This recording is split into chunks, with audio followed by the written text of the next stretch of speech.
अस्सलाम वालेकुम viewers, welcome to my channel. मैं बिल्कुल ठीक हूँ और आप सबके लिए दुआ गो हूँ कि आप लोग भी जहाँ कहीं हो बिल्कुल ठीक और खुशबाश हो, हंसते मुस्कुराते रहें, अल्लाह की हिफ्ज़ व अमान में हो।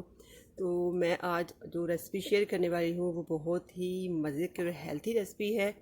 उसके लिए जो चीज़ें चाहिए हैं वो भी सारी तकरीबन घर में होती हैं, तो ख़ास हमें इसके लिए तरद्दुद नहीं करना पड़ता। ये है बनाना ब्रेड।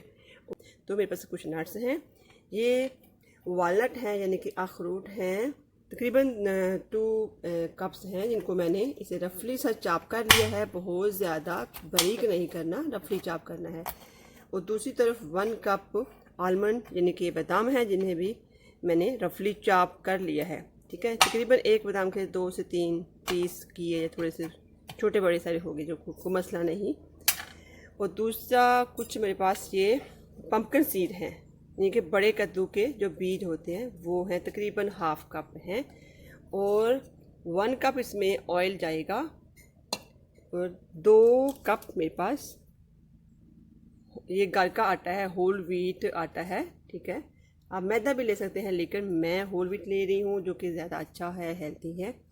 तो इसके साथ साथ ऑफ कोर्स क्योंकि बनाना ब्रेड है तो इसमें बनाना जाएंगे। जो मेरे पास ये 5 बनाना हैं, जिनको मैंने पील कर लिया, और अब इसको मैं इसकी मदद से मैश कर लूँगी। ठीक है, ये इस तरह से मैश हो जाएंगे।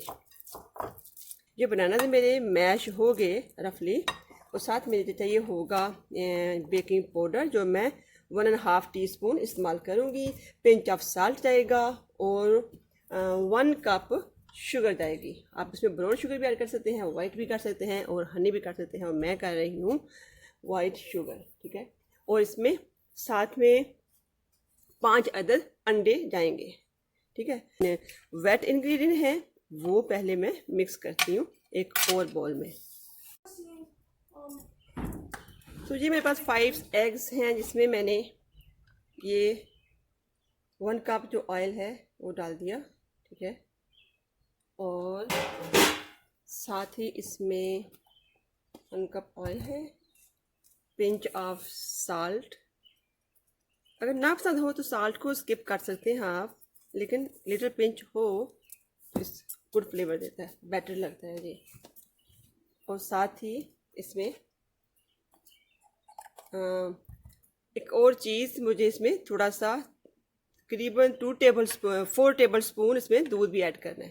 ठीक है, इसमें एग चले गए, दूध चला गया, और अब साथ में मैं ऐड करूँगी शुगर, जो तकरीबन ये 1 कप इक्वल शुगर है।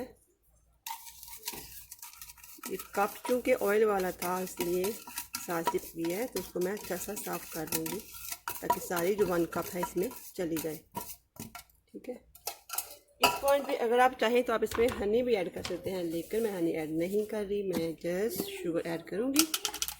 और 1 टीस्पून इसमें सिनेमन पाउडर चला गया। ठीक हो गया, अब इसको विस्क की मदद से अच्छा सा सब मिक्स कर लेंगे। तो फिर बेकिंग पैन में उसका पैंदा जो है उसको ग्रीस करके फिर डालूँगी। तो इसको 350 फ़ारेनहाइट पे इसको मैं बेक करूँगी फॉर 40 to 45 मिनट, और अनटिल हमारी ब्रेड रेडी हो जाए। इसमें साथ ही एक और चीज़ बताती चलूँ कि हमें अवन ही हमेशा नहीं चाहिए। अगर अवन आप इस्तेमाल ना करना चाहें या अवन अवेलेबल ना हो तो भी आप ये ब्रेड बना सकते हैं। बस ये है कि आपको एक बड़ा सा देगचा लेना है, और उसमें एक ऐसी ऐसी ट्रे लें, बेकिंग ट्रे, जो कि उसमें फ़िट हो सके। और उसमें आप अपना ये मिक्सचर डालेंगे, और साथ में उस बिग देगचे के अंदर आप नमक डालें, तकरीबन किलो 1.5 किलो। तो उसको कवर करके आप 10 से 15 मिनट के लिए अच्छा सा गर्म कर लें। जब वो जो देगचा है नमक वाला वो इतना गर्म हो जाए तो समझिए कि वो बिल्कुल ओवन का काम देगा। उसमें आप अपनी वो सारा मिक्सचर बना के पैन में डालें, और उसमें डाल के आप बेक कर सकते हैं सेम लाइक 40 to 50 मिनट के लिए।